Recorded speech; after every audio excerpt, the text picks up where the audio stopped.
નાની વાતમાં આપણે આજે શ્રુતિરૂપા ગોપી વિશે જાણીએ. ગઈકાલે આપણે ઋષિરૂપા ગોપી વિશે જાણ્યું. હવે એના આગલા જ પાને 237 પાના નંબર પુષ્ટિ સંહિતા ભાગ પહેલો, એમાં ઠાકોરજી સમજાવે છે. આગળ ઘણો લાંબો પ્રસંગ છે, પણ આપણે આટલું જ અનુસંધાન લઈએ છીએ કે ઠાકોરજી સમજાવે છે એ જ આપણે કે અમો તમોને અમારી અવતારાદિક અને વરદાનનીય જીવોના સર્વ પ્રસંગો વર્ણવું. તે તમો શ્રવણ કરો, અને જેથી તમારા મનની સર્વ વિમાસણ દૂર થાય અને અમારી લીલાનો પ્રગટ આનંદ વધે.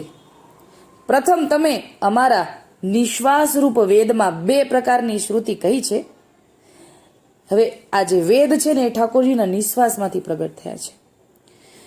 એમાંથી 2 શ્રુતિ છે. વેદની 2 શ્રુતિ કહી છે, પુષ્ટિ અને બીજી મર્યાદા. એના મનોરથનો પ્રસંગ સાંભળો. ત્યારે શ્રીજી હવે કહેવા લાગે છે કે વેદમાં 2 પ્રકારની શ્રુતિ, જેને રૂચા પણ કહેવાય છે. એક તો પુષ્ટિ અને બીજી મર્યાદા. એક સમય પુષ્ટિ શ્રુતિ ને મર્યાદા શ્રુતિને સંવાદ થયો. પુષ્ટિ શ્રુતિ બોલી કે અક્ષર બ્રહ્મથી પર કંઈક છે, એટલે કે અક્ષર બ્રહ્મ 14મા લોકથી આગળ કંઈક છે. ત્યારે મર્યાદા શ્રુતિએ કહ્યું કે અક્ષર બ્રહ્મથી પર એટલે કે એની આગળ શું છે તેનું જ્ઞાન અમને નથી.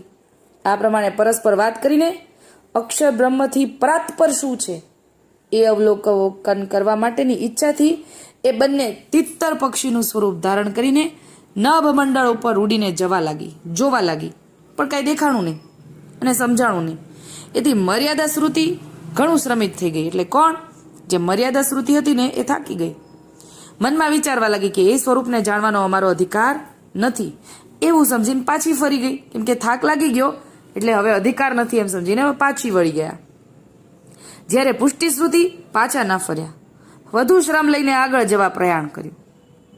પુષ્ટિ શ્રુતિને એ સ્વરૂપ જાણવાની અતિ અભિલાષા ઉત્પન્ન થતા પોતાના મનોહર વાણી દ્વારા પરાત્પર તત્વની સ્તુતિ કરવા લાગી. તેની સ્તુતિથી અતિ પ્રસન્ન થઈને કૃપાયુક્ત થઈને આકાશવાણી દ્વારા આજ્ઞા થઈ. એટલે આ ઓલા તો પાછા ફરી ગયા છે મર્યાદા શ્રુતિ. આ પુષ્ટિ શ્રુતિઓ જે સ્તુતિ કરવા લાગી ને એના પર પ્રસન્ન થઈને આકાશવાણી થઈ અને આજ્ઞા કરી કે તમારો મનોરથ શું છે હું પૂર્ણ કરું, તમારા મનમાં જે ઈચ્છા હોય એ પ્રગટ કરો. હવે ત્યારે પુષ્ટિ શ્રુતિઓ આકાશવાણી સાંભળીને હર્ષ પામે છે અને વિનંતી કરી છે, હે કૃપાનાથ, હે નાથ, આપ અમારા ઉપર પ્રસન્ન થયા હો તો આપનું સ્વરૂપ અક્ષર બ્રહ્મથી પર, અક્ષરાતીત, આનંદપૂર્ણ, રસરૂપ છે, જે મન વાણીથી અગોચર છે. એ સ્વરૂપના દર્શન કરવાનો મનોરથ અમારો પૂર્ણ કરો. પુષ્ટિ શ્રુતિના એવા દિન વચન સાંભળીને પૂર્ણ પુરુષોત્તમે કૃપાયુક્ત થઈને પોતાના ગોલોકધામનું દર્શન કરાવ્યું, અલૌકિક દર્શન કરાવ્યું. ક્યાંથી? નભમંડળમાંથી એ લોકો આ સ્તુતિ કરી રહ્યા છે ને ત્યાંથી. પુષ્ટિ શ્રુતિઓ ગોલોકધામની અતિ સુંદર રળિયામણી મનમોહક સુંદરતાઓ નિહાળવા લાગી. હવે ત્યાંથી જ ગોલોકધામ દેખાઈ રહ્યું છે. સુંદરતાને નિહાળવા લાગી. હવે ત્યાં શું છે? જ્યાં સમગ્ર ઈચ્છાઓને પરિપૂર્ણ કરનારું નવપલ્લવ સુંદર વૃક્ષોના સઘન સમુદાય વાળું વન ઉપવન છે. ગોલોકધામમાં શું છે એનું વર્ણન છે. સર્વ ઋતુઓમાં આહલાદક મનોહર નિકુંજો વાળું ગોલોકધામ છે, જેમાં સુંદર શીતળ ઝરણાઓ વાળો, મનોહર કંદરાથી સુશોભિત રત્ન ધાતુઓ વાળો, નાના પ્રકારના રંગબેરંગી વિહંગમોના સમુદાયથી આસપાસ વીંટળાયેલા એવો શ્રીમાન ગિરિરાજ પર્વત આવેલો છે, જેમાં નિર્મળ પવિત્ર જળવાળી, રત્નજડિત બંને મનોહર તટવાળી, હંસ પંખીઓથી શોભાયમાન અને આહલાદક રંગબેરંગી કમળો જેમાં ખીલી રહ્યા છે એવી સરિતાઓમાં શ્રેષ્ઠ એવી વિરજા યમુનાજી નામની સરિતા આવેલી છે. ત્યાં અનેક પ્રકારના દિવ્ય રાસના રસો વડે કરીને ઉન્મદ થયેલું એવું મનોહર દિવ્ય અલૌકિક નિત્ય સીધા ગોપિકાઓનું વૃંદ છે. એટલે ત્યાં આગળ ગોપિકાઓનું વૃંદ છે, જેને કહેવાય છે નિત્ય સીધા ગોપિકાઓ. એના દર્શન થયા આ શ્રુતિ રૂપાઓને, આ શ્રુતિઓને.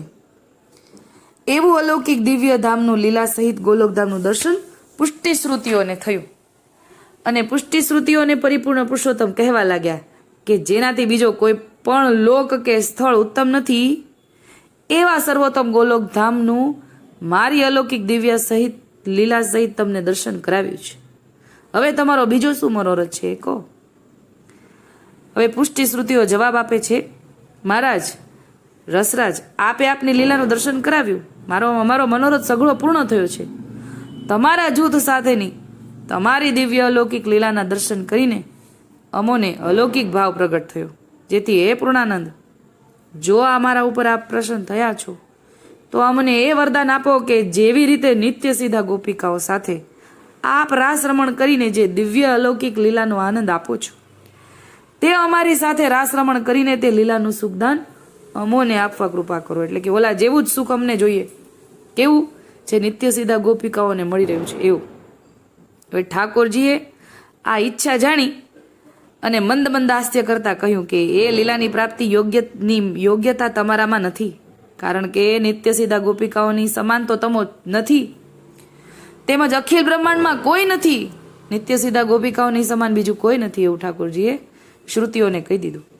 તમો નિત્ય સીધા ગોપિકાઓની સમાન સુખની ઈચ્છા રાખો છો, એ તો તમારો મહાન અંતરાય રૂપ અપરાધ થયો છે. માટે તે સુખની પ્રાપ્તિ તમને આ સમયે નહીં થાય. તમો તે નિત્ય સીધા ગોપિકાઓની ચરણની દાસી થઈને તેનું દાસત્વ માગ્યું હોત તો તમોને સત્વરે લીલાની પ્રાપ્તિ થાત. પરંતુ તમારા ઉપર અતિ પ્રસન્ન થઈને તમને ઉપાય બતાવું છું, એ પ્રમાણે કરજો. હવે ઉપાય સમજાવે છે કે જ્યાં સારસ્વત કલ્પમાં દ્વાપરમાં અમારા જૂથ સાથે વ્રજમાં પ્રગટ થશું ત્યારે તમો ગોપ ભાર્યા થશો. એટલે કે આગળના ઓલામાં આપણે જોયું ને કે ઋષિ રૂપાને ઋષિઓ જે હતા અગ્નિકુમારો એને વચન આપ્યું કે તમારે સારસ્વત કલ્પમાં આવવાનું છે, પ્રગટ થવાનું છે. હવે અહીંયા ગોપ ભાર્યા તરીકે પ્રગટ કરવાની વચન આપે છે. પછી જ્યારે શરદ ઋતુમાં વૃંદાવનમાં અમો રાસલીલા કરશું ત્યારે મનોહર વેણુના વધુ નાદ દ્વારા તમને બોલાવશું. ત્યારે તમારી ઈચ્છા પ્રમાણે અમારી સાથે રાસ રમણ લીલાની સુખની પ્રાપ્તિ તમને થશે. અત્યારે તમે નિત્ય સીધાના દાસપણું સ્વીકારીને તે લીલાનું ધ્યાન ધરો. આ પ્રમાણે વચન દઈને ઠાકોરજી અંતર ધ્યાન થયા.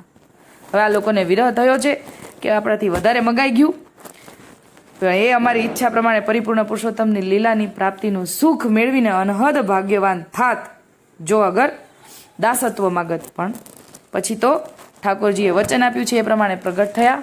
આ આપણે જોયું શ્રુતિઓનું, એ શ્રુતિરૂપા ગોપીઓ તરીકે પ્રગટ થયા, અને અગ્નિકુમારો જે હતા એ ઋષિરૂપા ગોપીઓ તરીકે પ્રગટ થયા, અને ત્રીજી ગોપિકાઓ જે છે એ નિત્ય સીધા ગોપિકાઓ જે ગોલોકધામમાં નિત્ય છે, જે ઠાકોરજીએ કીધું એનું સમાન કોઈ નથી. આ 3 ગોપિકાઓ દ્વાપરમાં પ્રગટ થયા, જેનું આપણે પુષ્ટિ સંહિતામાં આવશે. આ 3 ગોપિકાઓ પ્રગટ થઈને રાસ રમાયો એ પાછું